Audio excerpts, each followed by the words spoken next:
We're going to talk about managing prosperity on the beef farm, and look at those. They're happy. They're in the bunker. They're eating. It's a poor picture because it blew up, but that's a great picture now. It's something to be proud of. Can you smell it?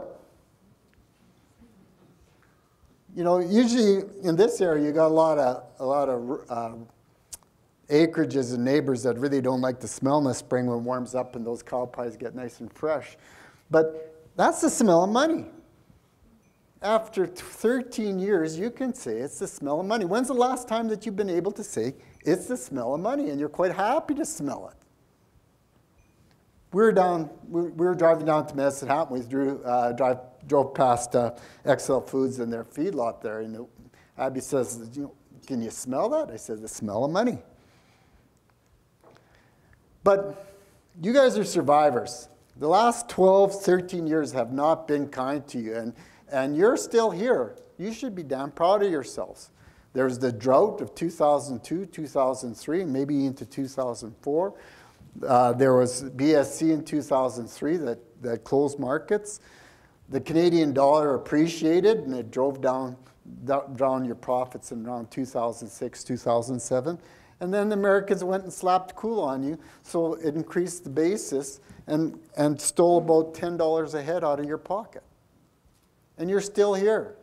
You should be proud of yourselves. You're survivors. You've managed your businesses. You've worked on your businesses. You've worked hard to cut costs and raise good cattle. And just like Kevin said today, Canadians are still eating 28 kilograms of beef a year, and the price doesn't seem to faze them, that they're still eating good Canadian beef. You should be proud of that. You should be proud of yourselves. So now you got that money. What are you going to do? You're going to go to the bank and get 0.25%? Or are you going to put it in a piggy bank? Or are you going to put it under a rock? I don't know. That's something we're going to talk about. But one thing I know, that just because prices are good, it doesn't mean that you get sloppy on your costs. And everybody I've talked to, in my experience, and all the specialists and all the analysts and all the old ranchers said, when times don't get good, don't get sloppy, because people will take your money. There's more people lined up to take your money than give it to you. So make sure that you keep your foot on the brake and manage those costs, because all of us know they seem to creep up with the prices. Things don't seem to have got any cheaper. So everybody, do what you've been doing. Manage those costs. That's a key component. Know your cost of production. We all know there's unnecessary costs. There's those costs that we think, we were recently at a crop meeting, and they were talking about foo-foo dust, borons and all these micronutrients and everything, and coal ash and spreading this and spreading that, and you're going to get all these 10% yield and compounded. But that plant only has a genetic makeup that it can only produce so much. And same thing with the cattle. And sometimes people sell you things that they say, well, you're going to get so much yield, so many more pounds. But can that animal or can that forage system provide those extra pounds? Also, there's those borderline costs that you have to manage. And sometimes we get a little, these guys got a little excited. They thought the bulls were bigger, so they put up a big gate. But actually, that's a bison gate. But sometimes you overbuild things. We spend more money than we need to. Also, in the past few years, you guys have seen labor costs as borderline. And you've worked yourselves to the bone, and sometimes you work so hard in the business that you forgot to work on the business. And that usually has been labor. And it's hard to come into the house and work on do your bookkeeping when you're damn tired. And then there's those necessary costs, and those costs can be managed. We know that. It's your bull power, your pastures, your fencing, your vaccination protocols, your feed. All those things are managed, but we know that they're not fixed. We've seen you guys through the years, by looking at your ingredients, looking at your feed, testing your feed, putting low-cost rations in, that you've been able to manage those costs. You've taken a look at a lot of things. How can we know they're necessary, but how can we make them more efficient? And you've done that with grazing systems, bale grazing, where you haven't had to start a tractor. You've done it with seeding grazing corn, where you move electric wire every 4 days. You cut your costs down, you cut some of the work, you let the animals do the work for you. We talk about Agri-Profits. It's a great program. It's a study on cost of production. We've got some information on pasture systems in the back. There's a few of you that have participated in the program. Not only do you need to know your own cost of production, but best is always to do your own numbers and do an accrued income statement so that you actually know what kind of income you've pulled in and what your costs have been. And then compare year to year to see where you can have efficiencies. But if you want to know how other people are doing, this is a good program to check your numbers to other people to see how you're doing, where you can make improvements. There's always a chance to be improved. Bruce Viney's got this Rancher's Risk Return. It's a great tool to manage your costs and understand your break-even selling prices. It's a downloadable spreadsheet from Rope in the Web. You can put all your costs in. It downloads some costs from Agri-Profits, but by putting your own numbers in, you're going to get better information, because every farm is unique and every farm has a little different cost structure. And also, it's a good starting point for livestock price insurance, because once you know what your costs are and your break-even price, then you can take a look at what kind of profit you'd like to protect with livestock price insurance. Also, another great site is the Western Beef Development Center, and Kathy Larson is the chief economist, or the beef economist there. She's just posted the 2013 cost of production data from the producers she was gathering data from. And she also has a kind of a video series on helping you to calculate and your own cost of production. You're all very good about your variable costs, your direct costs, but it's those fixed costs, the depreciation that you put in, the costs for buildings and some of the other things that you have, and it'll help you understand and allocate those numbers. So now you got a little cash. What do? You go out and buy a new pickup? Who bought a new pickup this year? How do you expect Ford and Dodge to make any money? Invest in your farm technology, your grazing systems, your feed systems, and handling systems. We know that some of those things have been borderline costs and expense the last couple of years, and I'm sure all of you have a few things that you'd like to correct or improve. Invest in your grazing system. Grant talked about, we know that feed is 2/3 of your costs, and we know that we've got some tired pastures. We also know that to make it through the last little while, you guys tore up some of those old pastures and seeded them to canola. Well, maybe it's time to put them back into a good pasture mix and see if you can get the same returns on your grazing system. You guys have gone, I know my brother-in-law's gone to grazing corn, and he doesn't start a tractor in November and December. He just moves the electric fence every 4 days and moves his cows through that. They spread the manure. They go to the feed. The only thing that he has to do is put on a good skidoo suit to walk out there to move the fence. Invest in your pasture management systems. How many of you love to fix fence? Seems that every time it would rain in June, my dad would give me a pail with staples in it and a fence tool and send me out to fix fence, and I hated it. But there was one worse job, I was picking rocks. But I was raised in northeastern Alberta with Setna, and right after that rain, those mosquitoes are awful.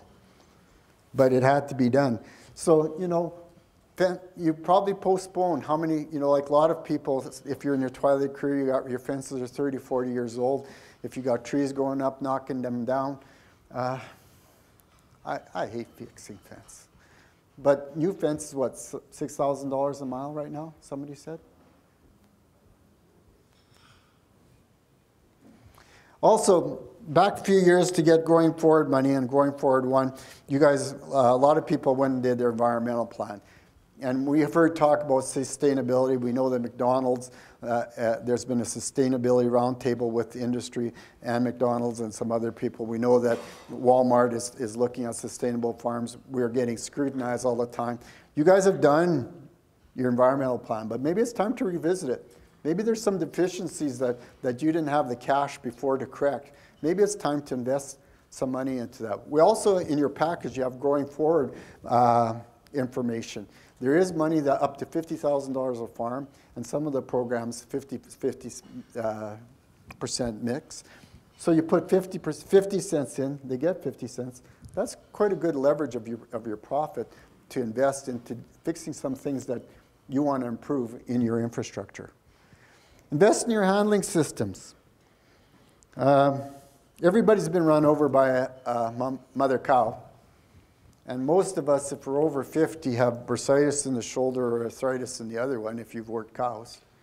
So make it safe for them, because we know consumers want us to see how we're treating cattle, but make it safe for you and your family. So there's some money in the Growing Forward program. I don't know if it's oversubscribed, where you can get some money for a squeeze and some corral systems. Invest in your farm technologies.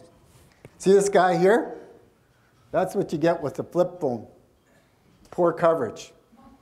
So maybe it's time to buy a 4G.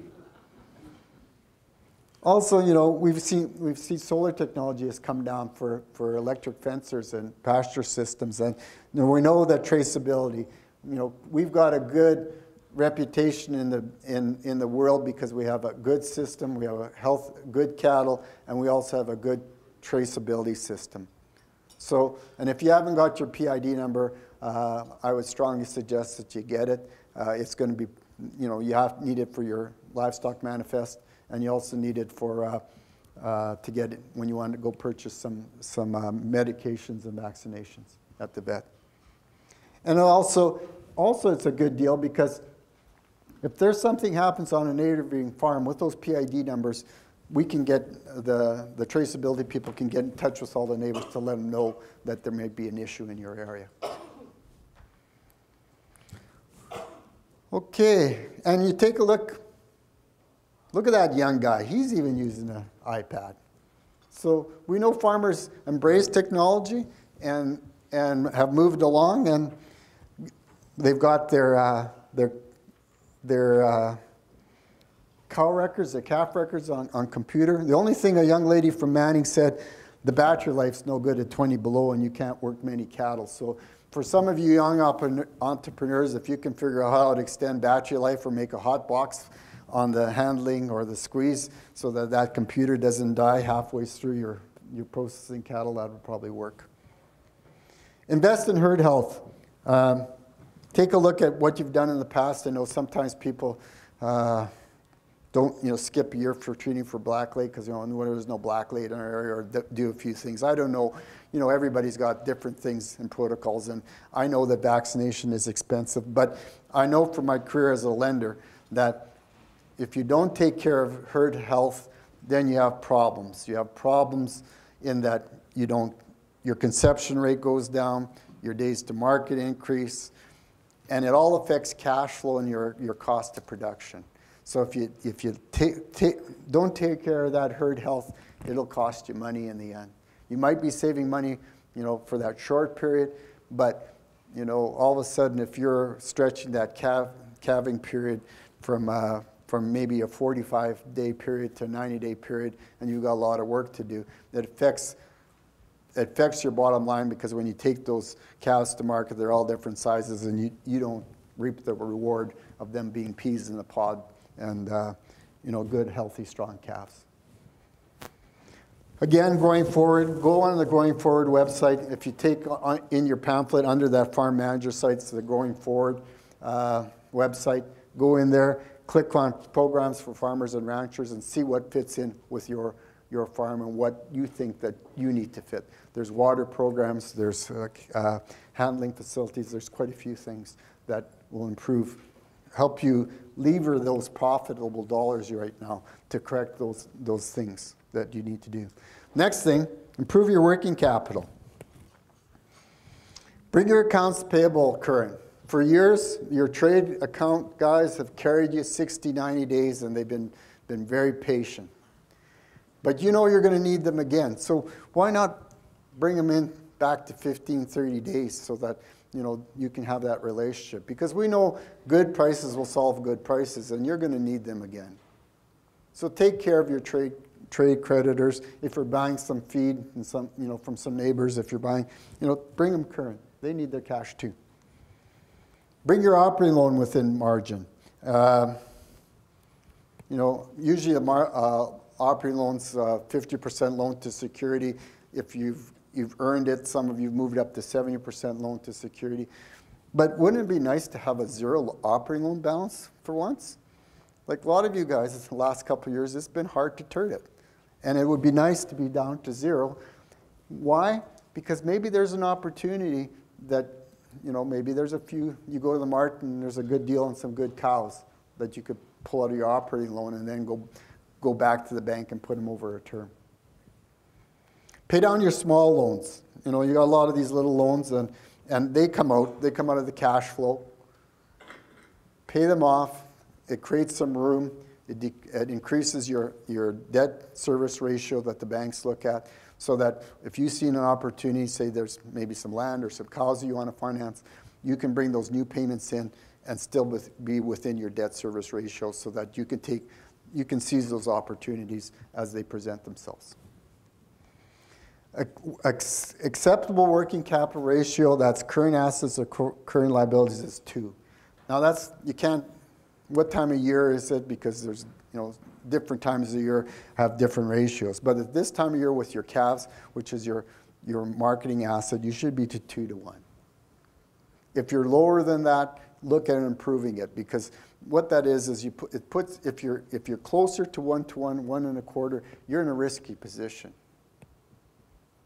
because you haven't got the cash to pay your bills on time and do the things that you want to do. You're not in control. Somebody else is going to tell you how to manage your farm, because they're not going to give you what you need when you need it. And put some money under a rock for a rainy day. Probably 2 years ago, if I went to your farm and looked for money under that rock, I'd have to turn a lot of rocks. And I wouldn't have found any. Next year, I might actually find some money under a rock in quite a few places. It's, cash is king. Having a little bit of cash around allows you to negotiate better prices, allows you to negotiate better deals on things, and seize an opportunity when you see it. Do projections and compare to actuals. That's your own. Your own numbers are the best. Take a look at what you've done in the past, accrue your statement, and compare it, do your projections, and then go back and review them. Because how do you know you're making money? If you're turning money, that's great. But that doesn't mean you're keeping it. The whole goal is keeping it, not turning it. You can turn a lot of cash, but if you don't keep any, why are you doing it? Somebody else is getting paid. Maintain a good relationship with your banker. For the last few years, you guys have gone in and you said, geez, things are tough. Can I get a few more days? Can I get a little bit more my operating loan? But now, you're their cash cow. They make money on the interest they charge you. And if you're successful, they're successful. They're getting a revenue income. And they're there to see you be successful.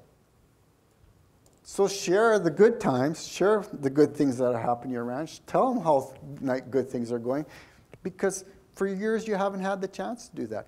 And if they know what you're up to and what your plans are, and you've done these things, if there's an opportunity, they can help you seize that opportunity by, because none of us can finance things 100% unless we had a really rich grandpa.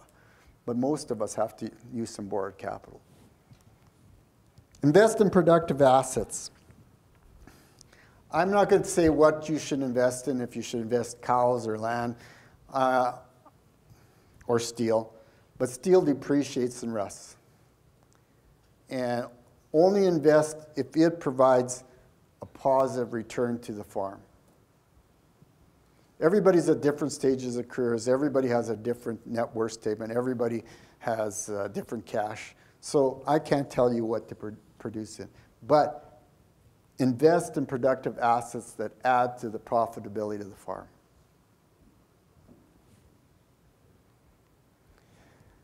Now, lock in some positive margins and take a look at your feed and ingredients. Sometimes, you know, there was a couple of years ago, a friend of mine had 56-pound barley, and he thought that was a little rich for his old cows. So a feedlot paid him pretty good money for it.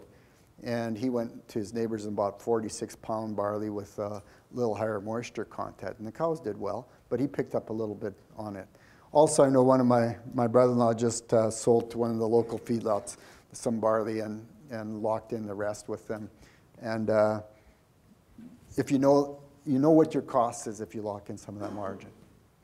Also, lock in positive margins. We heard Kevin say that 25% of the beef is sold on cash market, and a lot of people lock it in.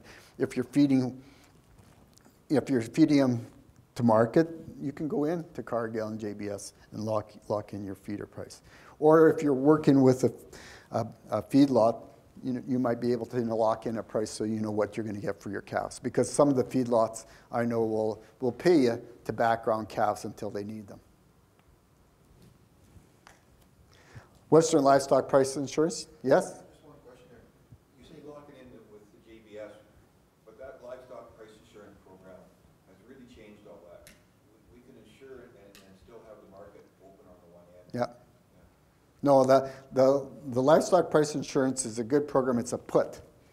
And what it basically does is you can lock in your price, and you can still take advantage of the increase, but if prices go the other way really quick, you have a floor price. So you've locked in your price, your profit.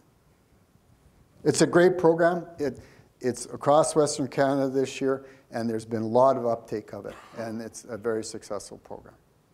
And it's a great tool, but it's a one-year tool, just to protect you on this year's calf crop. Invest in yourselves. A lot of time people say, I'm just a dumb old farmer, I'm a dumb old rancher. But you're not. You're a professional. You've survived. You guys manage a very, very capital-intensive business. You know a lot of things. You take care, you're stewards of the land, you're stewards of the stock. You're a professional. Treat yourself like professionals. Professionals believe in lifelong learning. Be curious. You can't know all the answers. One of my professors said a good professional doesn't know all the answers, because you never will, but knows where to find them. So just with the Growing Forward program, there's some programs to help you build your business plans and do a better job. Go to meetings. Go to meetings like this. Share information. Everybody does something a little differently and maybe a little better and have a different slant that can make you some money. Those are learning opportunities. A lot of times, two fellows on the road talking with their pickup side by side, talking out the window, share more important knowledge on the markets on practices than anything. Be curious. Everybody has something that you can learn and take from.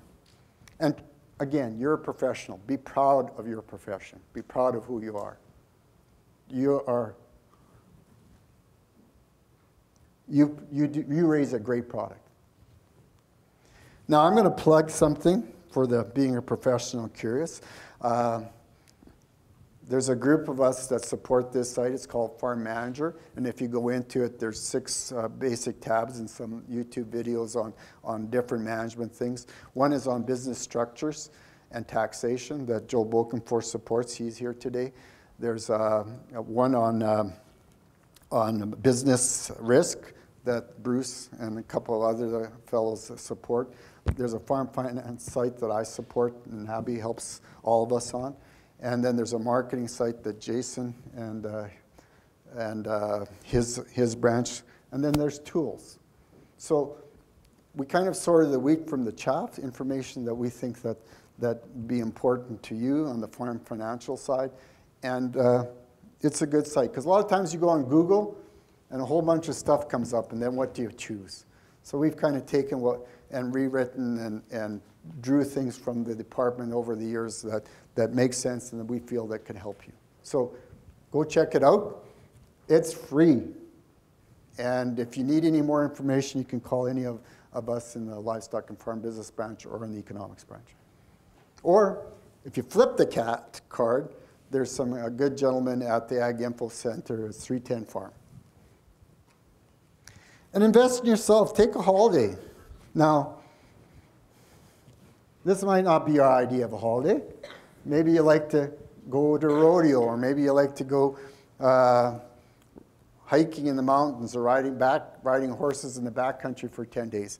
But a lot of times if you get away from the farm or the ranch for a couple days, you come back and you view it in a different stead. Sometimes we get so busy working that we can't analyze what we're doing. And we go out, we recharge our batteries. Not that doesn't mean that you're not thinking about the ranch or the farm when you're there, but you come back and you see it a little differently. You're refreshed. You realize why you do it. So take a holiday. The ladies in Medicine Hat said, yes! And the old rancher said, I said, well, it's only two calves this year. You know, a few years ago it was 6.